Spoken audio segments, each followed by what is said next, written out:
Welcome, everyone, to the Creeks Restoration and Water Quality Improvement Citizens Advisory Committee regular meeting for Wednesday, April 20th, 2022. And this is quite auspicious because this is the first time in quite some time that we have been meeting, that we are able to meet in person. So I welcome all my fellow committee members and staff, and thank you so much for the Herculean job you did during the period of time when we were remotely meeting. That was, I'm sure, quite a challenge. So thank you all and welcome. And particularly to our new members who first time we're seeing each other in person. So, okay, so we're calling to order, and Ms. Hollywood, would you mind conducting the roll call? Thank you, Chair Gaskin. So we have Ms. Gaskin, Present. Ms. Owens, Present. Ms. Heller, Present. and Mr. Klein. Present. Thank you. Thank you. The first item is approval of our minutes from February 16th, 2022. That was in the agenda packet. And it is the recommendation that we approve the minutes of the meeting as presented. So moved. Is there a second? I'll second. Thank you so much. No discussion, all in favor? Oh, sorry, roll call vote? No. Okay, consensus to approve? Aye. Okay, Aye. thank you. All right. Cameron, are there any agenda adjustments? No. Okay, there are none. Any public comments?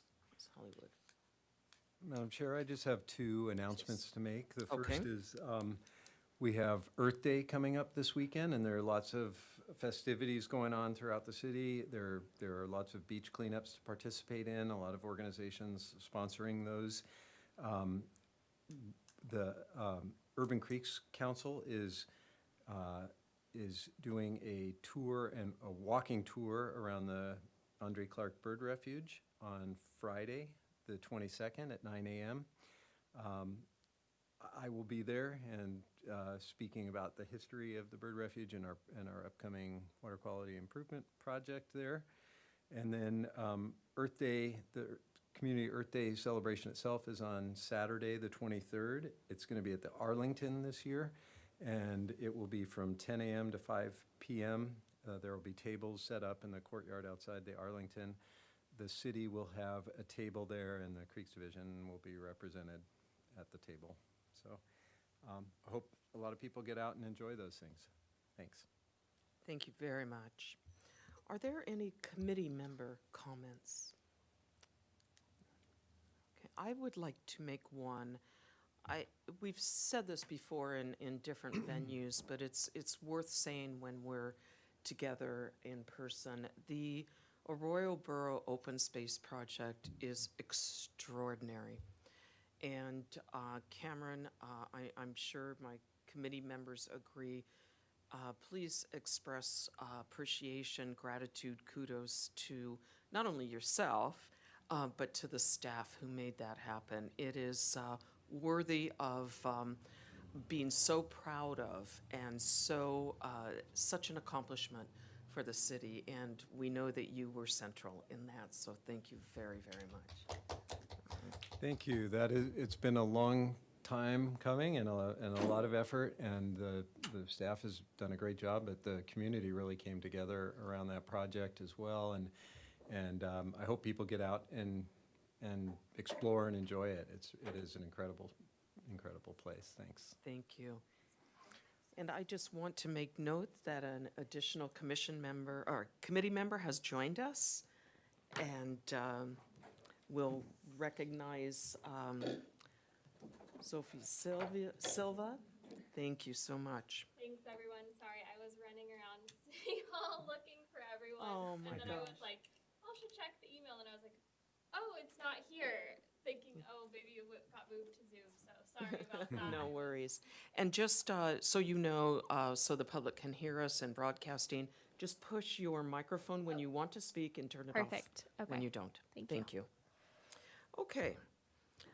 Business items, number one, fiscal year 2023 budget. Madam Chair, before we get to that, if I could just mention under the committee member and staff communications that in between our last meeting and tonight, we did have two subcommittee meetings.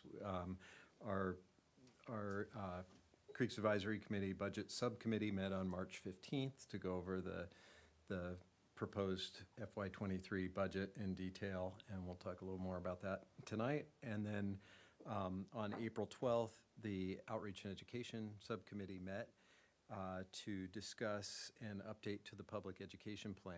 And I think they got some work done at that meeting and were able to revise the overall outreach goals for the Creeks Division and create specific goals for the coming year, which was really the intent of setting up that subcommittee to start looking at that on an annual basis. Our public education plan has been a little more static than that, and it has gone years without kind of reevaluating. So thank you to all of the subcommittee members for attending those meetings, and we made some progress, got some work done. Thank you.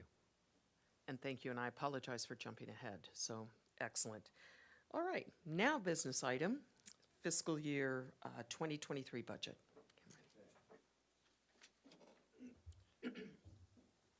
Thank you, Madam Chair and committee members.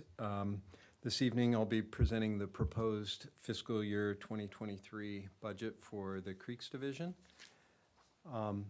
Next slide, please. I want to start out by talking about the budget process.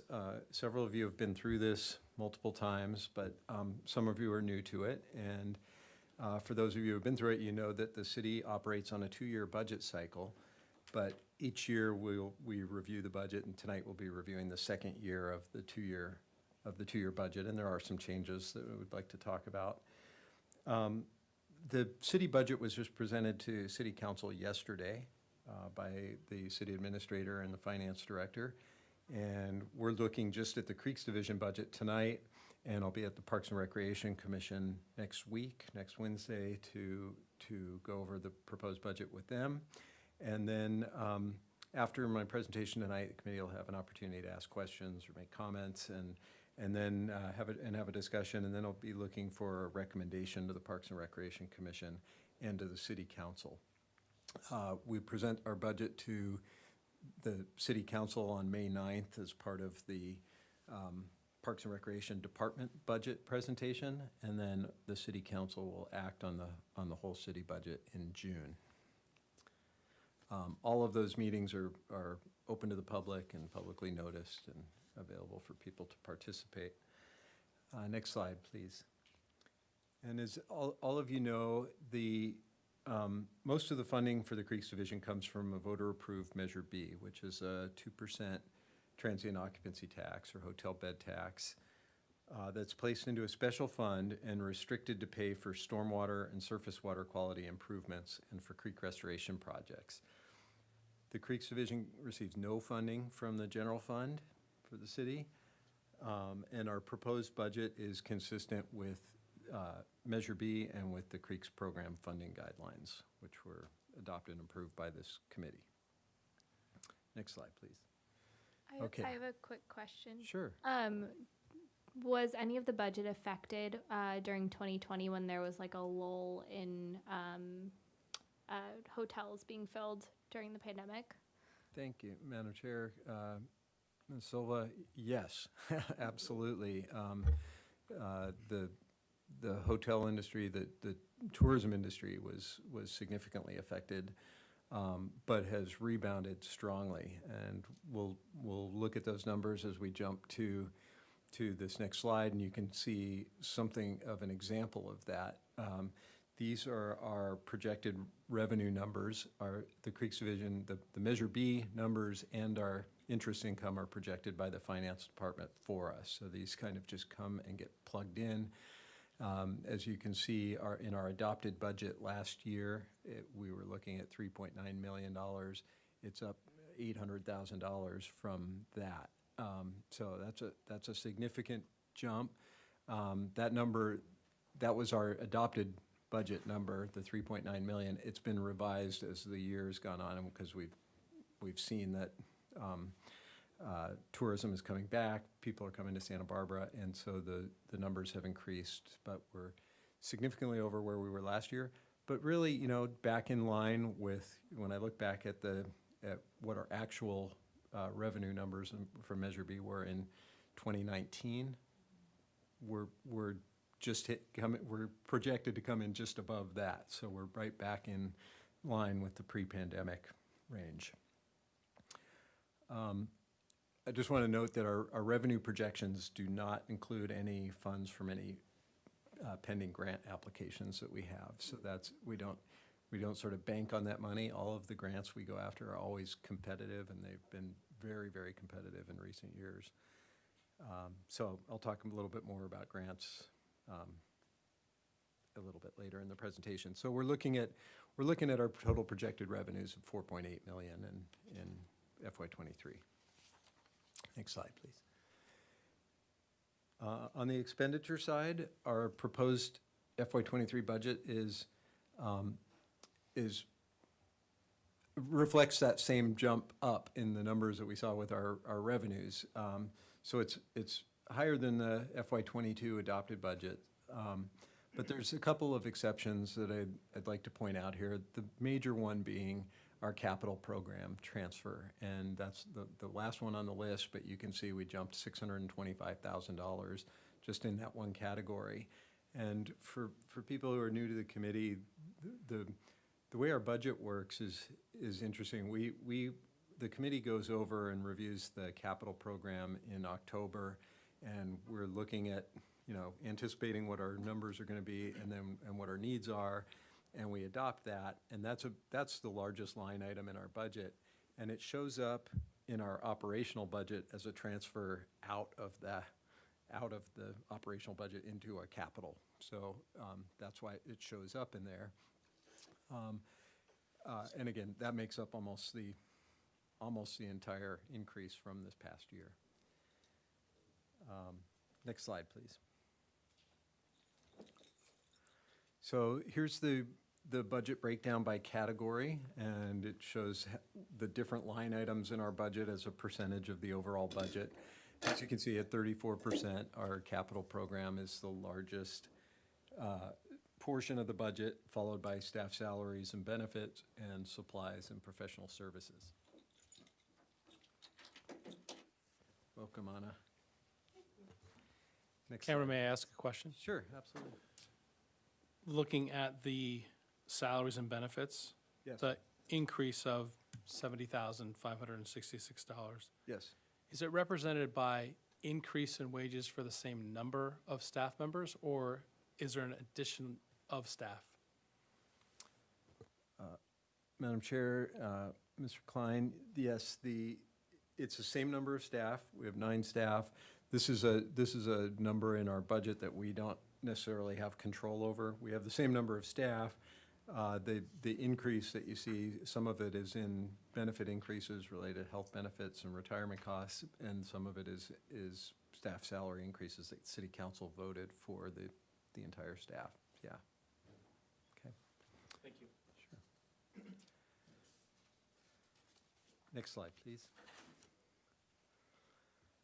And as many years ago, the committee, in trying to prioritize where should we be spending our time and energy and focus and dollars, and the committee gave us a formula that was pretty straightforward. About 50% of the funding and energy they wanted spent on water quality improvement, and 25% on creek restoration, 25% on community outreach. So we try to hold true to those as a target.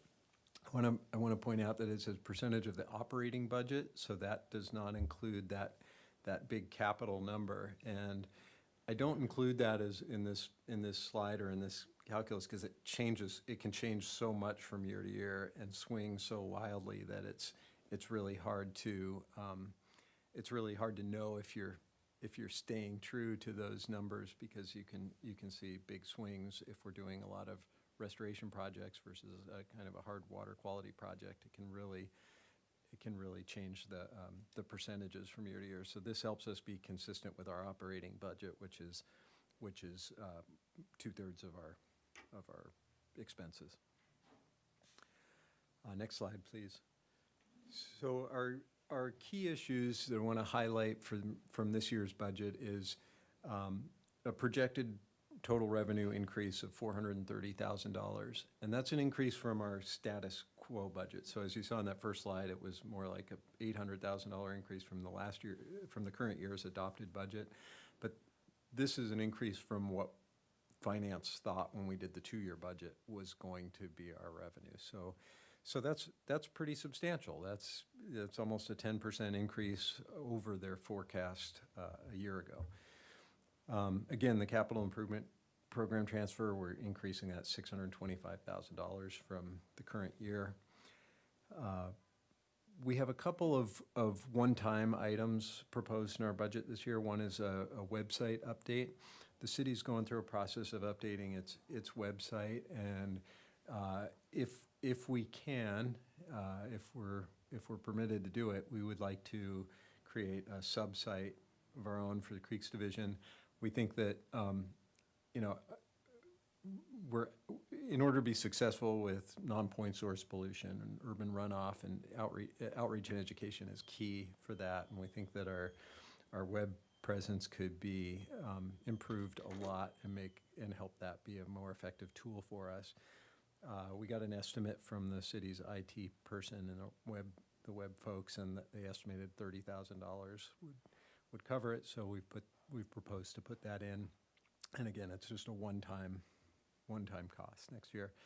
And then we have a water quality survey, and this is, again, it's a one-time cost, but it comes around every 5 years. And part of our stormwater discharge permit for the city with the State Water Board requires us to do a public opinion survey and get an understanding of what people know. This is also a way for us to gauge the effectiveness of our outreach program, but just what people know and don't know about causes of runoff pollution and willingness to change behaviors and so forth to try to make improvements. And then we have a really small, I'm presenting a pretty balanced budget tonight. In past years, we've drawn from our reserves considerably, hundreds of thousands of dollars to balance the budget. This proposed budget is pretty balanced, and we're looking at a $27,000 transfer. So next slide, please.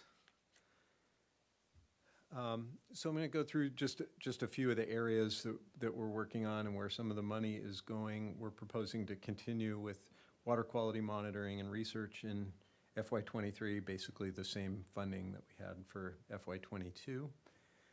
Next slide. And we have several other continuing programs funded at similar levels to FY22, the current fiscal year.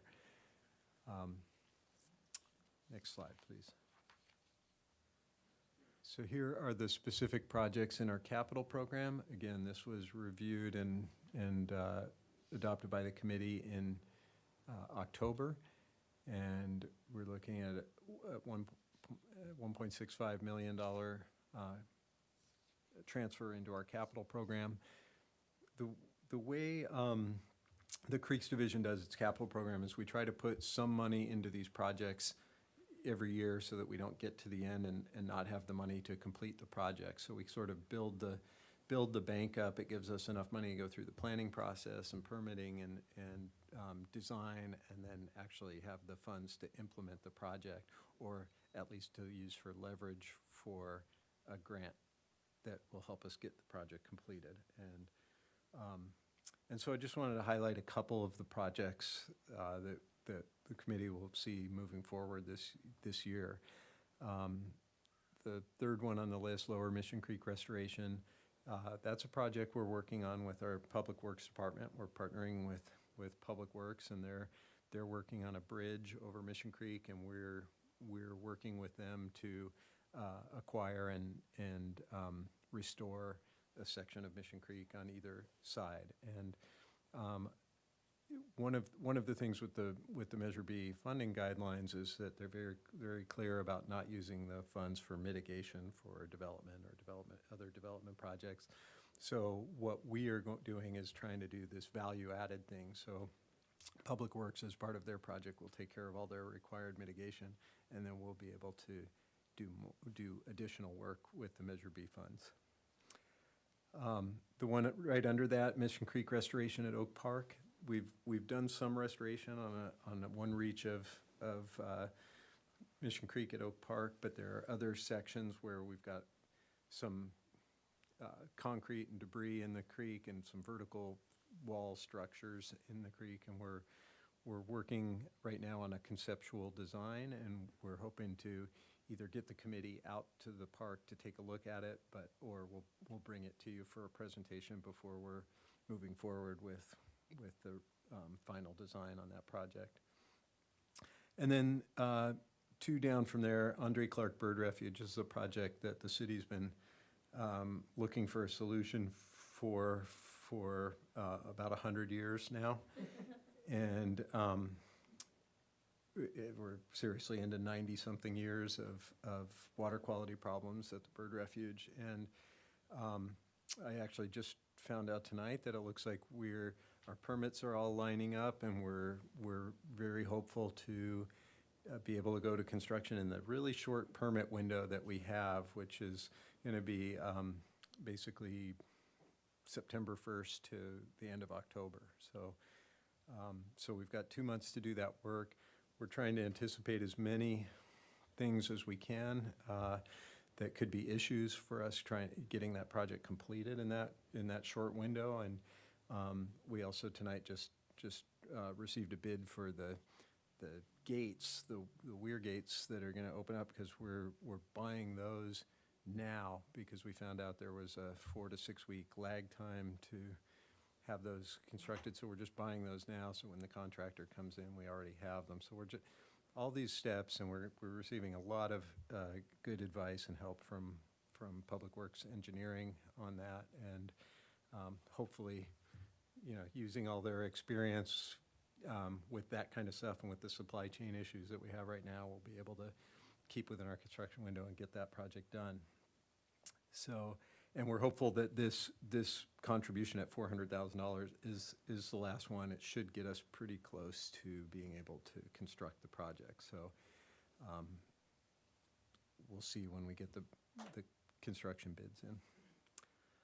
Next slide, please.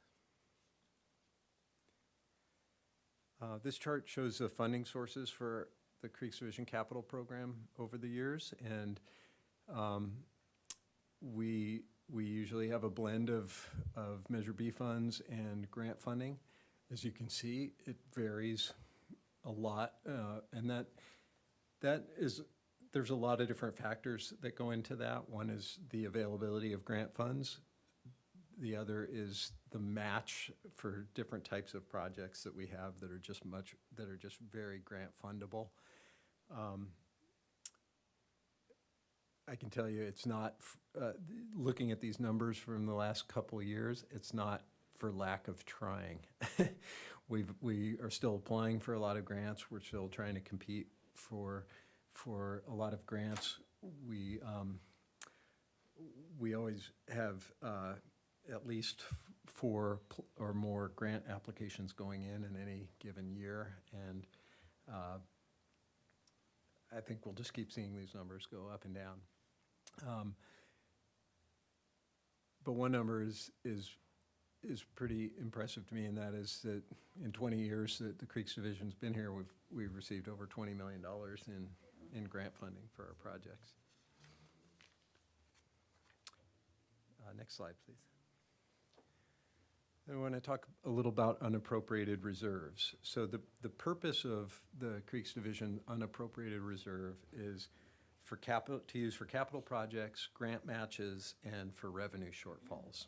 And many years ago, and we talked about this at the subcommittee level a little bit, many years ago, the Creeks Advisory Committee recommended that we have a target reserve balance of $3 million, which represented at that time the construction of 2 large capital projects. And I felt like that gives us the flexibility to take advantage of something that might come up that we weren't prepared for, but we don't want to miss. And I think that still is a good number. I don't think, even though costs of things have gone up, I don't think we need to increase it. It's a very, very healthy reserve for a program of our size and relative to our annual budget. So I think that number is still good. We're looking to end this fiscal year at $4.4 million. And if you remember, a couple of years ago when the pandemic first hit, we canceled a capital project that had really slowed and didn't look like it was going to be able to go forward. And so we were able to pull a big chunk of money out of that and put it back into our reserve, and that's why our reserve's high right now.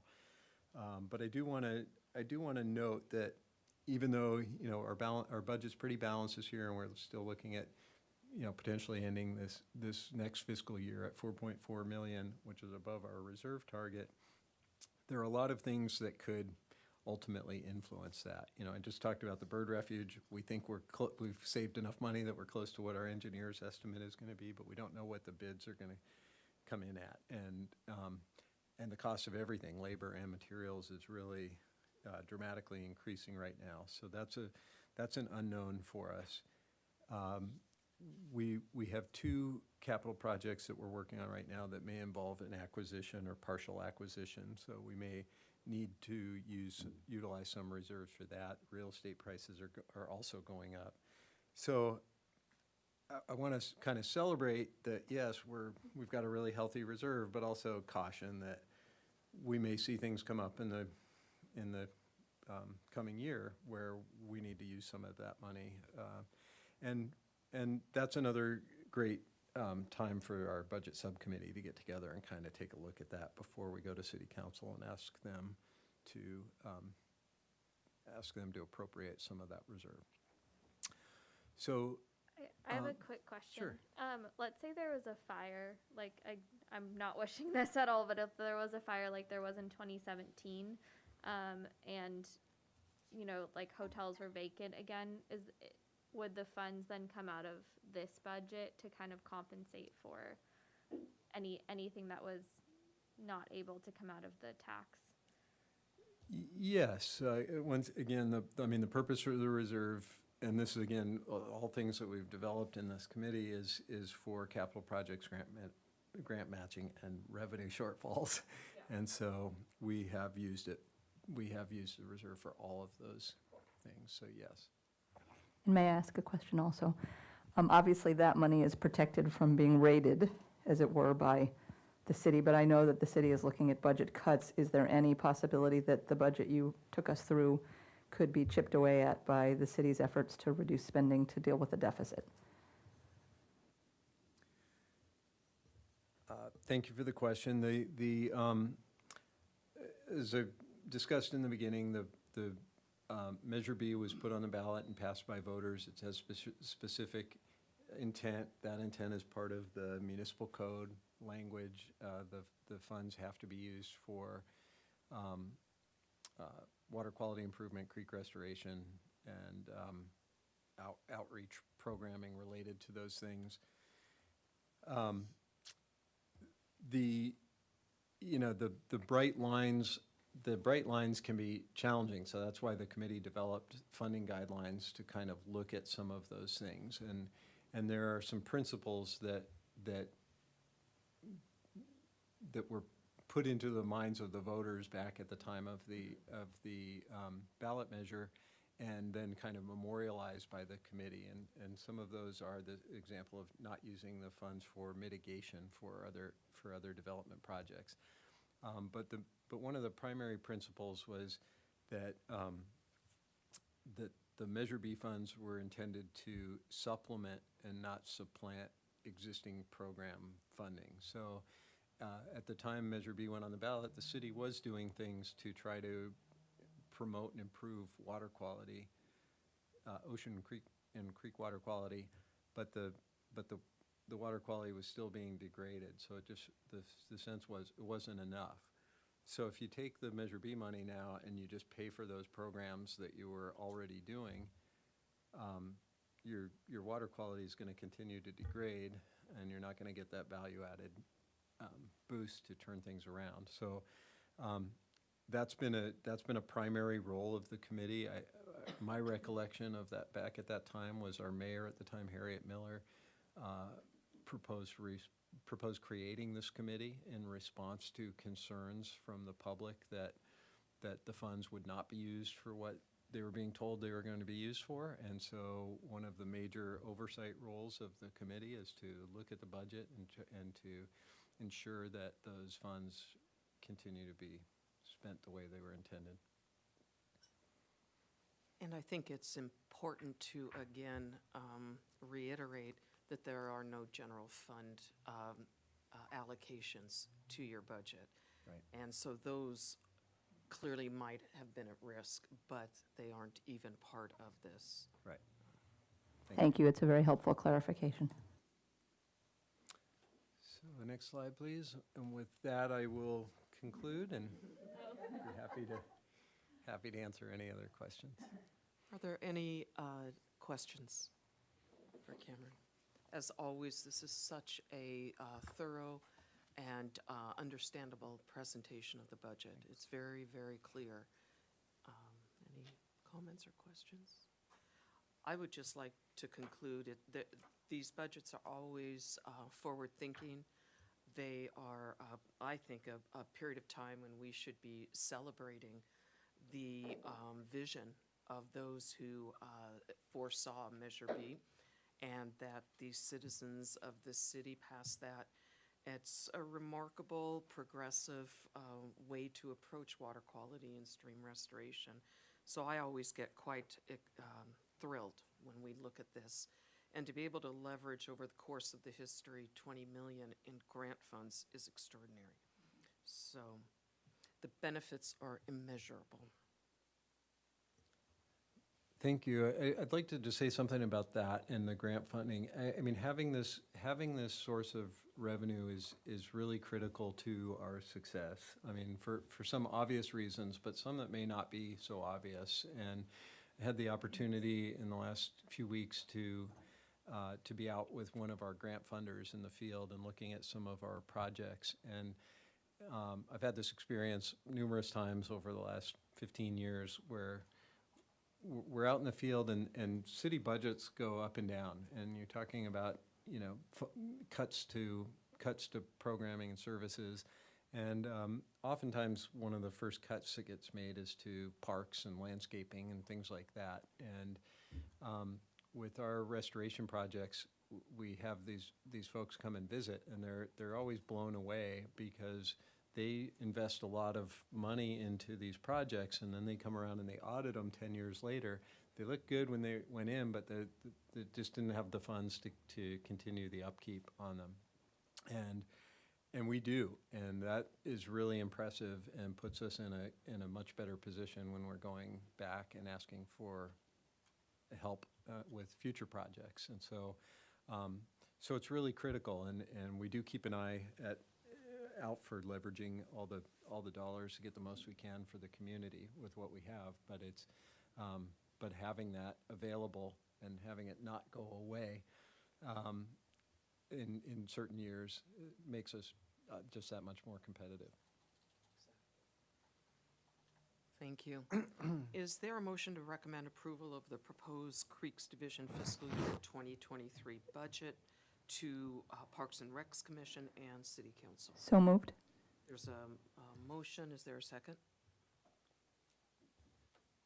I'll second that. Thank you. Any further discussion or questions? And this is a roll call vote? No.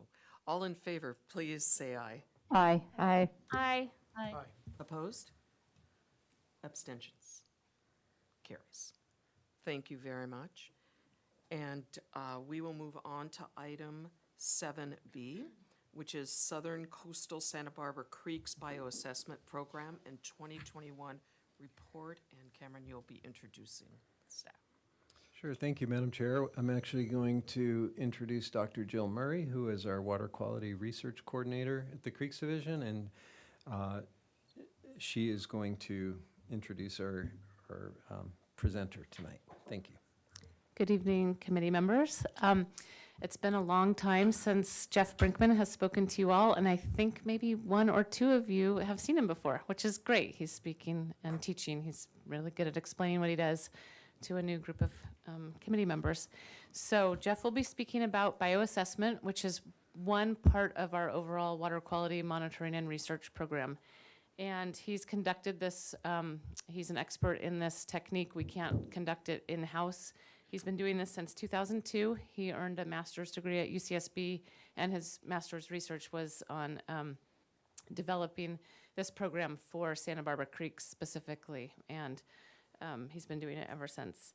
His studies and reports have provided a wealth of information for the Creeks Division to understand how our creeks ecologically have responded to things that are permanent, like degree of development from creek to creek, but also the more variations over time, like flood, fire, drought, scouring, high flows, and it's understanding how those changes occur help us understand how our projects may improve water quality for aquatic organisms, and how development degrades aquatic water quality.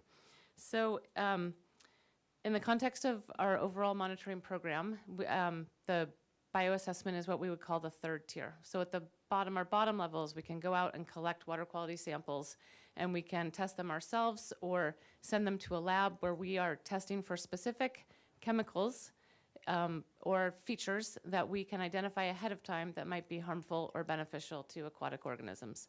Then the next tier is what we call whole water toxicity testing. And then we can take a sample of water. It's usually a larger sample. We can send that to a lab, and the lab exposes aquatic organisms in a highly controlled environment and sees how the organisms grow or survive or don't grow, don't survive, reproduce. And so then we can assess water quality for compounds that we may not even know the names of, or we can assess the impact of multiple compounds, the cumulative impact. We can say overall how toxic is the water coming out of any particular creek at any particular time. Then the third tier really assesses all of that water quality over a longer period of time, because it's saying which organisms are present in the creek.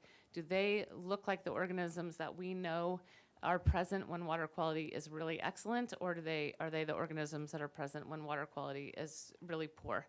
That's a very general way of describing bioassessment, and Jeff will provide so much more information about his methods and the results that he has found.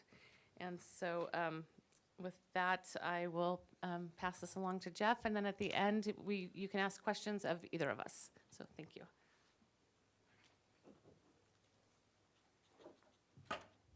Can everybody hear me? Okay, good. Thank you, Jill. Great introduction. So I'm Jeff Brinkman, Ecology Consultants. As Jill mentioned, I've been the City and County of Santa Barbara's consultant on this project for over 20 years. The Santa Barbara Streams and Estuaries Bioassessment Program. Started with streams. We added estuaries about 10 years into it. So we got a picture of Rattlesnake Creek up here. This is one of our sites that we've been looking at over the years, the old rock dam up there. That site's changed quite a bit in the 20 years that I've been looking at it, as have all of our creeks. But some things change and some things stay the same. So what is bioassessment? Jill talked about it a bit. Basically, it's using the biota that's living in the stream as the indicator of biological integrity of that habitat. So using the organisms that are present as an indicator of the health of that ecosystem. So biological integrity, what does that mean exactly? That's, if you're looking for a definition, species composition, richness, and trophic structure in a water body compared to natural habitat. So basically the sum of the ecological community that's present in whatever water body that we're looking at, how does that compare to a water body that is natural, that is unimpacted by human development? And finding those, what we would call reference sites, isn't always easy. But that's what biological integrity means. Why use rapid bioassessment? So we're using organisms, the community that's present, as an indicator of stream health. Obviously, habitat degradation is really a biological problem. We're not so concerned about the fine sediments or the rocks or the water in and of itself. We're more concerned with how it affects life, because that's what we're really focused on. That's what's our highest priority. Biota also give us a long-term indicator of what's happening in that stream through time. As Jill mentioned, you can do water chemistry analysis, which is really useful, especially in targeting specific pollutants and constituents that are known to be toxins that we have identified through your, or you guys have identified through your programs. Hey, we have herbicides in our streams, we have pesticides in our streams, we have heavy metals, those type of things. The biota, however, it's processing the conditions through time. It's through the flood season, through the drought season, when we're getting flushes of pollutants, and when we're down to just groundwater inputs that are keeping the stream going. So the biota is giving us that long-term indication of how these streams, what their overall condition is. And lastly, it's proven and it's cost-effective. Bioassessment's been around since the 1800s. It's well documented, the effectiveness of it in assessing habitat. So the purposes of the program, again, it's a collaborative effort between the city, Creeks Division, and county Project Clean Water. This is kind of a partnership that developed early on, and both contribute to the funding of it. So it's grown into a long-term monitoring effort of biological integrity in local streams and estuaries. So through time, we've been able to evaluate how the streams have responded, not only to development, stream restoration projects, but also, as Jill mentioned, things that are happening outside of our control, like climatic variability, floods, droughts, fires, that sort of thing.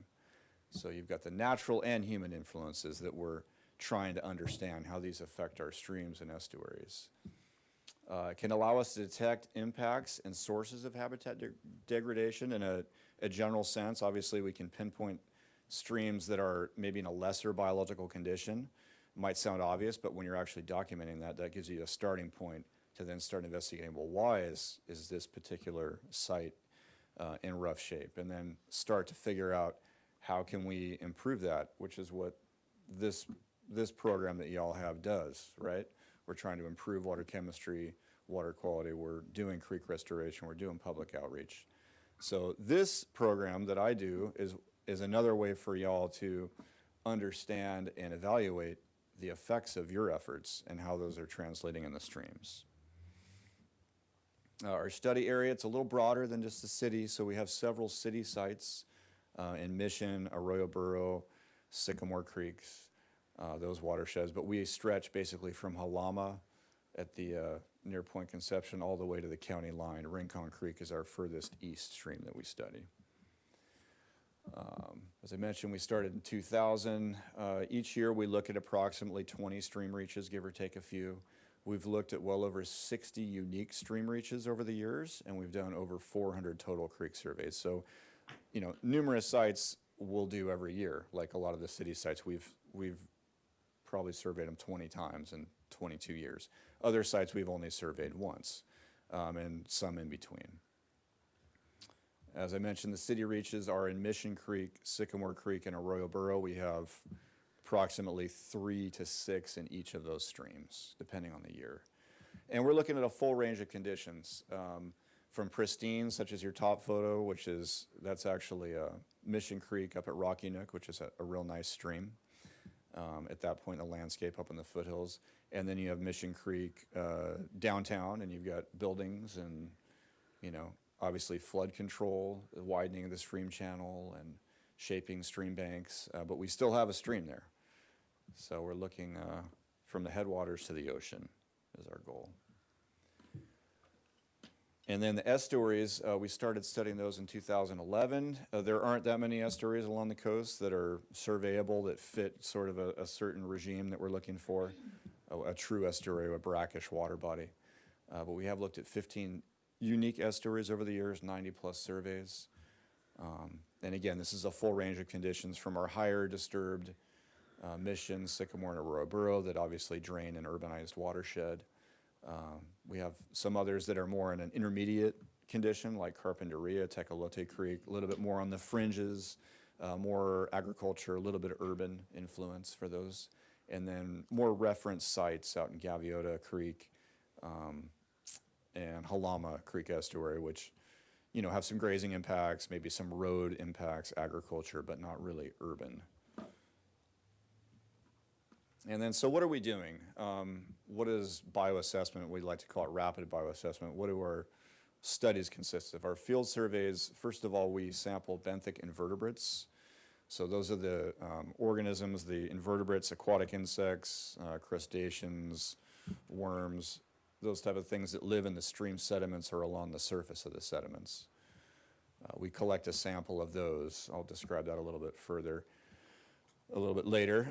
We also do basic water quality monitoring. So we have our water meters. We check dissolved oxygen, pH, total conductivity, salinity, just some basics, temperature. Also, we do a physical habitat assessment where we're looking at different components of the habitat and scoring them based on some criteria that we've set. And then we also do plant and vertebrate species observations and identifications. So all the plants that we see out there, from the riparian trees down to the, shrubs and herbs, as well as any vertebrates that we see in either in the water column. You know, do we see any fish? Do we see any sticklebacks, any trout, tree frog, tadpoles, newts, that sort of thing. Also birds, mammals, anything that we note while we're out there. We spend approximately an hour and a half doing each survey, so we have some time out there and we're able to make some pretty good observations. So we track all that and keep track of all that data. It's all available. At more of the landscape level, we're looking at maps, aerial photographs. We use a GIS to determine our watershed areas, our stream gradients, all those physical characteristics we need to know. What is our land cover in our watershed? So that map down below, you see some watershed boundaries, and you can see urban areas around the city in red, and then some agricultural areas, not so much in the city. But then getting up into the mountains up there, you see the greens and the blues. Those are, our forested areas. So we delineate all that. We determine what percentage of all of our watersheds are occupied by all these varying land uses. And we use that in classifying the streams, their condition. What else? We also do laboratory work. That's for our benthic invertebrate samples. That's where we take those back, put them under the dissecting scope, go through the sample, pick out all the bugs, identify them down to the family level or order level for some of the non-insects. And that's what we use to develop our Index of Biotic Integrity, or IBI score. So that's based on the benthic invertebrate sample. We also have a similar, that's for the streams. We also have a scale of biological integrity for the estuaries that we developed. And what those are basically giving you a number and a classification. A score out of 40 for the streams total, and a classification. Is it poor, good, excellent, or somewhere in between? And all of that information comes from the invertebrate sample, from our counting the bugs that are there, identifying them out. I can explain that a little bit more as well. And then we take all that information that I just described that we're collecting and processing and evaluating, and we do data analysis, we do statistical analysis, and we prepare an annual report to kind of make sense of all this data. So just to touch on the streams IBI in a little bit more detail, as I mentioned, it comes up with a composite score between 0 and 40. There's 4 different core metrics that compose the IBI. So we have a number of insect families that we find in that sample. That's just a straight number, where they're 10, where they're 20, 25, and we have a scale for that. Percent sensitive benthic invertebrates, that's the percentage in the sample of bugs that we know are sensitive to pollution. There's a whole wealth of data to back that up. Tolerance value average, that also refers to sensitivity. And then percent predators plus shredders, that's more of a functional feeding group, kind of a food chain evaluation. Predators, kind of obvious what those are. And then shredders are bugs that shred up leaf and wood material and process that, and that's how they obtain their nutrients. So those have been found to have very strong relationships with human disturbance for all the statistical analysis that we've done over the years. All of these 4 metrics are the most reliable and have the tightest correlations and fits with human disturbance. So if you look at the watershed and you say what percentage of that watershed is developed, if it's 0%, 5%, 20%, and you create a graph of that and you plot it against these metrics, there's a very tight line, a linear fit between those. And the nice thing too about these 4 metrics combined is they represent different things. You're talking about richness or diversity, trophic structure, the food web thing, and then also sensitivity to development. And we're basically condensing all of this information that we're getting, and we're making a easily understood score and scale that people can understand. So, you know, you got the excellent, range, good, fair, poor, and very poor based on what that overall score is. And that does help us with our decision making. You know, we're evaluating a stream restoration project that we've been doing for 10 years, and we can look at the IBI scores at that site over the last 10 years and see, well, has anything changed?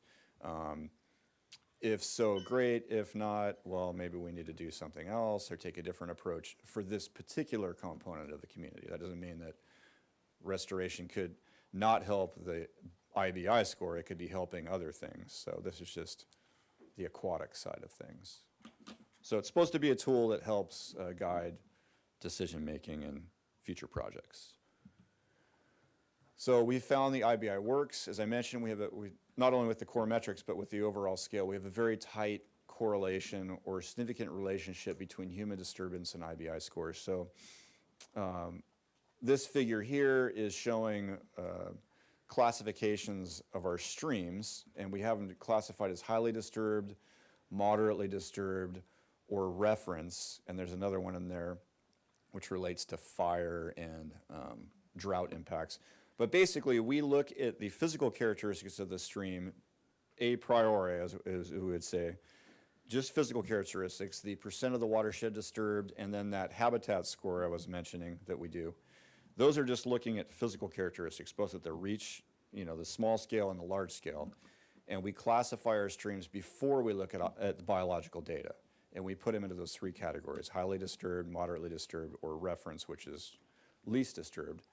And so what this is showing is that the IBI scores, if you look at those box plots, and you've got your red line in the middle, which is the median, and then the little blue dashes above, that's your actual mean and your standard error for your mean. You see a really distinct separation between the highly disturbed, moderately disturbed, and reference sites. And that's over the course of the 400 plus surveys and 20 plus years we've been doing this. So we do have a really good tool to use here, and it is very reliable.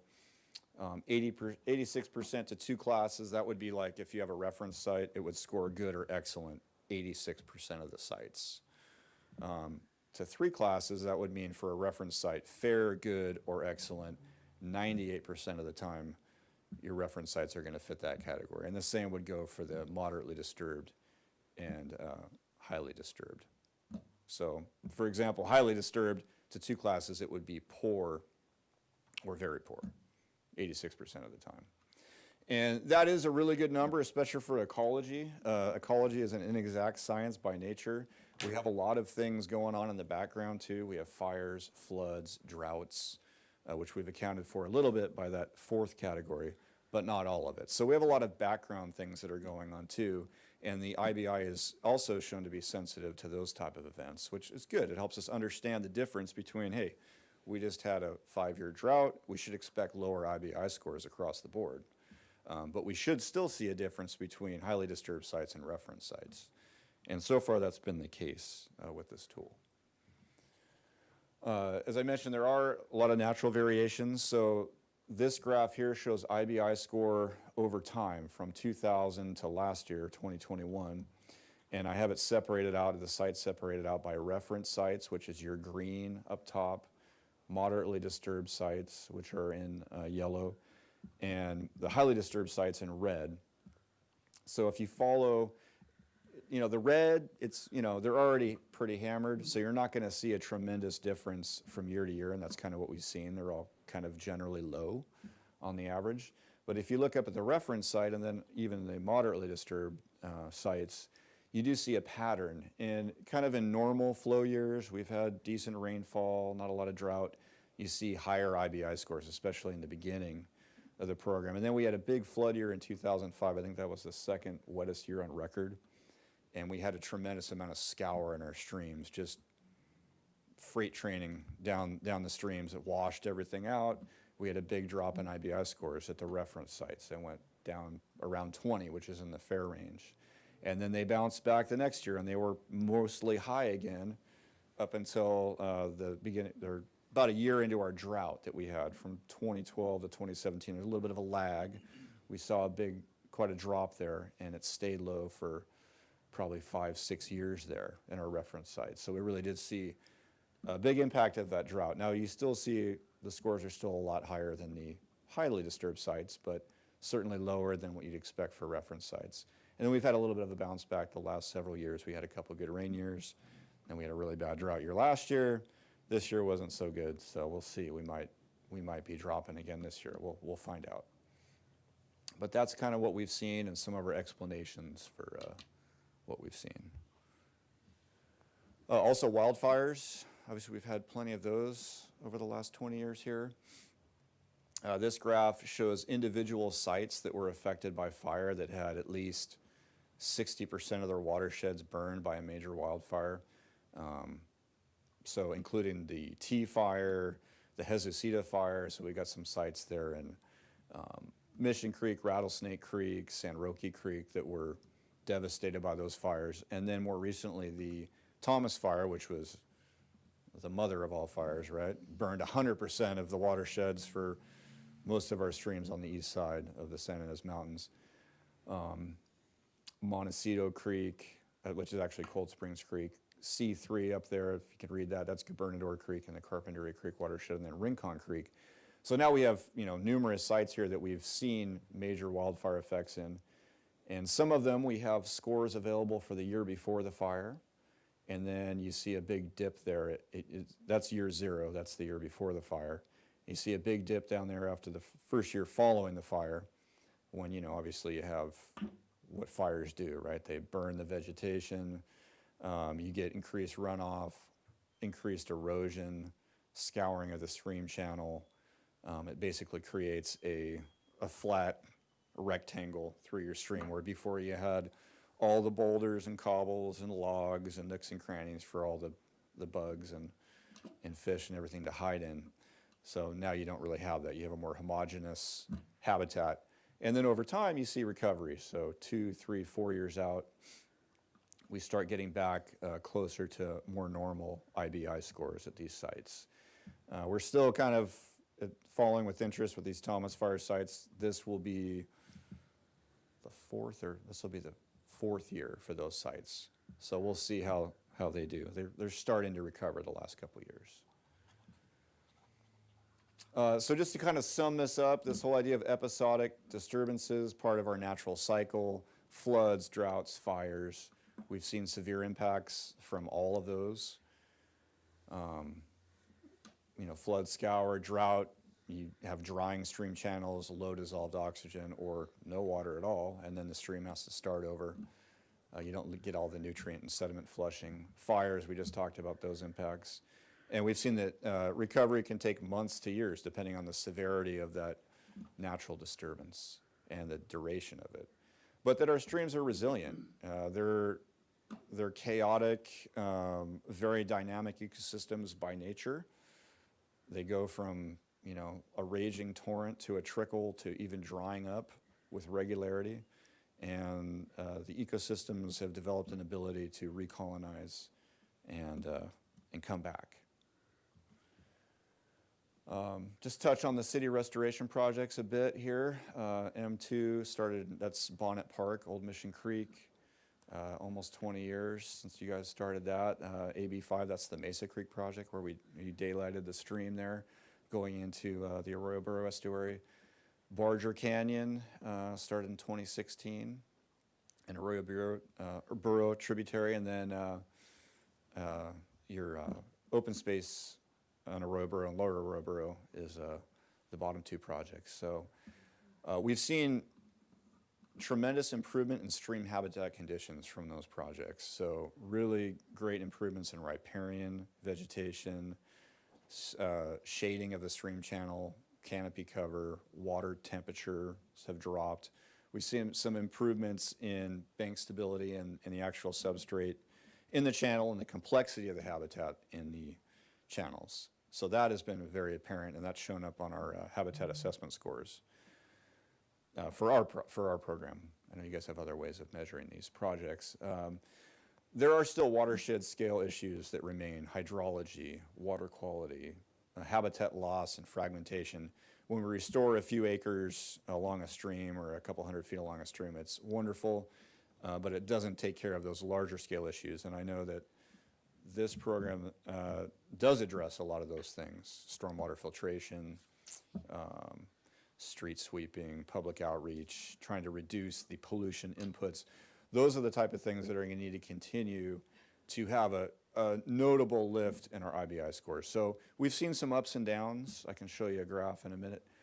We haven't seen a tremendous, like, overwhelming, hey, we doubled our IBI scores in these streams. That hasn't really happened because we do have these larger scale issues. That doesn't mean there hasn't been any improvement in the aquatic habitat. It just means we're not seeing a tremendous change in that. And it does show that we need to take a more watershed approach to the degree feasible. Obviously, the development isn't going away. The houses aren't going away. Downtown Santa Barbara isn't going anywhere. And we just need to keep innovating and doing our best and dedicating funding and learning from what works and maybe what doesn't work as well. So this is our graph of the IBI scores at the restoration sites. Some have been going on for longer than others, and we've seen some ups and some downs that can be partially attributed to the natural things that are going on: the floods, the fires, the droughts. So we'll keep at it. I know I've been talking for a long time here, so I'm going to try and push through a little bit. I got a couple more slides. Estuaries. We've also been looking at estuaries for about the last 10 years. We do those. We survey those in the fall. That's kind of when we have our most stable salinity regime. Salinity is a big factor with estuaries. It's highly variable. And this is kind of the best time of the year for us to look at the community when it's sort of reached its pinnacle. Similar to the streams, we evaluate different metrics based on the benthic invertebrate community for estuaries. It's harder to differentiate between estuaries, between a highly disturbed and a reference estuary, compared to a stream, which is hard too. But with an estuary, it's even harder because they are so harsh. They have such tremendous salinity and temperature fluctuations, flow regimes, water volume and level. So there's less bugs that live in the estuaries compared to streams. Therefore, there's less to differentiate them. And it's difficult to develop a tool for them. Nevertheless, we have come up with a tool. It's simpler than the streams. It's based on a simple metric that we've come up with, percent sensitive benthic invertebrates, where we've actually done statistical analysis of every bug that we have in these estuaries and seen which ones are more common in the reference estuaries compared to the more disturbed ones. And we have come up with a group of about 8 to 10 bugs that we kind of composite into this metric. So a little simpler, just 3 classes: poor, fair, good. It has been accurate to 2 classes, about 87%. We have had trouble with it at high salinity. It doesn't really seem to work once you get above about 25 parts per thousand, which is close to seawater. And that is it. That's all I've got. Questions? Yes, thank you. Hi, Jeff. My name's Chris. Hi, Chris. Nice to meet you. Thanks for your presentation. Welcome. A lot of great information, and I'm trying to parse it. And what I think I heard is that human influence has, and our human disturbance has a great impact and potentially negative impact on water quality in these creeks. Is that a fair layman's assessment Yes, of what definitely. you said? And personally, I observe, a fair amount of trash. I happen to live on Lower Mission Creek, near the Hotel Californian. And so I see, unfortunately, a fair amount of trash that enters that length of water that I can easily see on a daily basis. And so I wonder if we layer this fact that I've seen over the last couple of years in the pandemic, has you seen a higher level of pollution or pollutants come into this waterway or other waterways in the area? And if that's true, or even if it's not true, what types of trash are more harmful versus others? I hear about microplastics and plastic. I see food going into the waterway, and the 8-year-old in me is like, oh, well, that's biodegradable, it'll be fine. I have no idea what I'm talking about, so this is why I'm asking you. So, thank you. Right. So as far as an increase, not really. I mean, there could be additional sources or less, because you've got fewer, at least during the pandemic, there was less tourism, so maybe less water pollution. I know it's a sanitary sewer here and all, but I mean, might have been a little bit less that way. As far as the impacts of different forms of pollution, trash is unsightly for sure and can definitely harm life, get more of like a mechanical thing, get trapped and they could eat it, given digestive problems, could get, birds and fish can get caught up and entrained in these type of things, and plastics. Biodegradable stuff, I hear you. It is organic pollution though, and organic pollution, so if you have more stuff going in, particularly like human waste, for example, or animal waste, if it's overloaded, can be some of the most harmful pollution there is, because it puts such a demand on the oxygen levels. You have increased bacterial and microbial activity, and then they're sucking all the oxygen out of the water, and that affects everything else.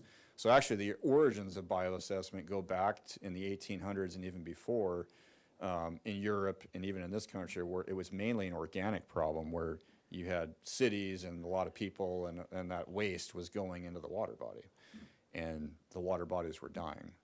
And then we started understanding, obviously, as our civilization, we've developed all these chemicals, that now those are a big concern. So everything's a problem. Thanks for your answer. Welcome.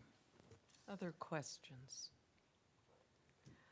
I am always in awe. I think this is my second time or third time maybe hearing this presentation or some form of it, and I'm always in awe of what you created. And that you are able to have that kind of correlation, not necessarily in the estuaries, but in the streams, is remarkable. It kind of takes my breath away. It not only are we able to be informed by this effort, but it affirms it. It also points out problems, and the beauty of it being longitudinal. So, and as a fluviogeomorphologist, of course, I get very excited. But yeah. my issue, and it cannot be answered, I'm just so frustrated, and you hit it. So you hit it smack dab. I was just kind of listing. We're so stratified within our watersheds, and by stratified I mean ownership. Los Padres National Forest, the county, private agricultural endeavors, the city, all sorts of things. And so, yeah, what we do here is remarkable, extraordinary, but it's a whole watershed issue. And that's so my question, out of all of this, I'm just so thrilled, but also a little saddened. When you talked about from Halama down to Rincon, which is perfect from a watershed perspective, is there cooperation amongst all of those land managers and landowners that allow you to, like, how is your work being supported? And I don't mean specifically, but is there this collaborative that is allowing that system-wide, regional, east-west, and, structure, watershed, parallel structure, for you to make an impact, I guess is my bottom line issue. Right. Well, the biggest collaboration has been between the city and county in funding the project. And then also the access for a lot of the sites. A lot of them are city restoration sites or city-owned land or county. or the county has access, like, for example, Gobernador Canyon, that's above the detention basin there. And then actually that landowner allows me access there. Arroyo Hondo is a stream we look at. That's the preserve gives me access out there. John Warner with the preserve, he's been awesome in letting us study that. So it is a collaboration. It's a loose collaboration, and you know, State Parks has helped us out in the past and given us access. But as far as what you're saying about these watersheds, you're right. There is a lot of different stakeholders, you would call them. And I know y'all are familiar with watershed groups and plans that try and bring all these people together for a specific watershed, like the Carpinteria Creek Coalition, or, you know, you got the Urban Creeks Council down here. They do a lot of really good stuff. And those groups facilitate the cooperation and make it real. Like, hey, this is your stream. Some people care, some people don't. But a lot of great work's been done here in Santa Barbara County. I think it's a real hotbed for stream restoration and watershed management. Tremendous amount of grant funding's coming in here over the last 20 plus years. Y'all have secured a lot of that. Private groups have, you know, more nonprofit and removing fish passage barriers, working with the county to modify and retrofit some of their detention basins. So a lot of great stuff has been done, and I've been super impressed in the time I've been here, because when I went to school for environmental stuff back in the 90s, it was new. In Santa Barbara, it was happening, and it was part of the culture here, and it's one of the reasons why I came to go to school here. But to see how much it's grown in the last 25 years is unbelievable. And it's spread. I grew up in Orange County, behind the Orange Curtain, and it was very conservative. And now there's all kinds of great restoration projects and preserves and things that didn't exist 25 years ago. So this area has really been one of the really influential regions, and it's spread, you know, throughout the state and throughout the country. So just got to keep at it. Madam Chair, if I could ask just one question. That was a gret way to finish, but I just want to take us backwards a little bit. I had one question on one of your slides. Sure. It was one that showed the drought and the flood, that one. Sir. Do you have a hypothesis why the disturbed site keeps bumping up a little? I mean, during the flood year, for example, it's moving upward, and then during the drought, it kind of follows, but in the middle, it doesn't really drop down. Is it just so low it can't go lower, or is it because the topography and it's flat Right. down there? And Part of it is you know, you have a low ceiling for those sites, so they're only going to get so high and they're only going to get so low. As long as it's got water in it, it's going to have a certain score, right? You know, at least 0 or 1 or 2. But also, one thing I did notice it's interesting you picked up on that. The flood year, there was lower TDS or conductivity at those sites because there was a lot more water at those disturbed sites. The flow level was 5 times what it normally is. So I think that actually helped those sites for a couple of years. It gave them a little bit more water, so you had more flushing, higher oxygen. You know, the pollutant loads were diluted. So, yeah, a little interesting sidebar. Sure.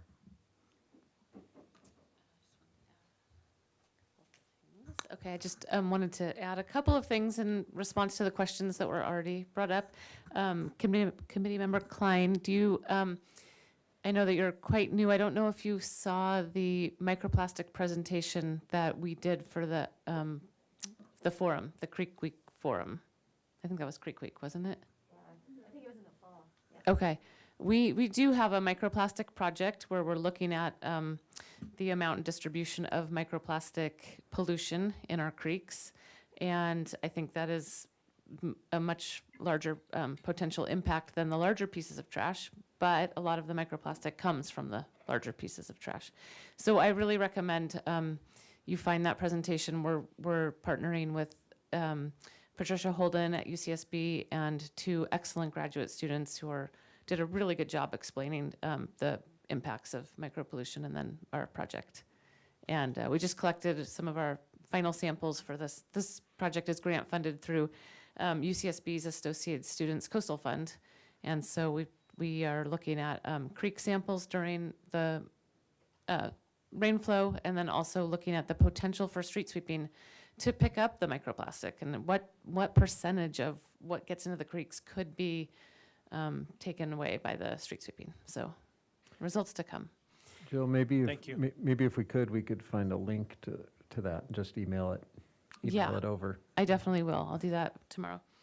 And then Chair Gaskin, really great observations and interest and enthusiasm.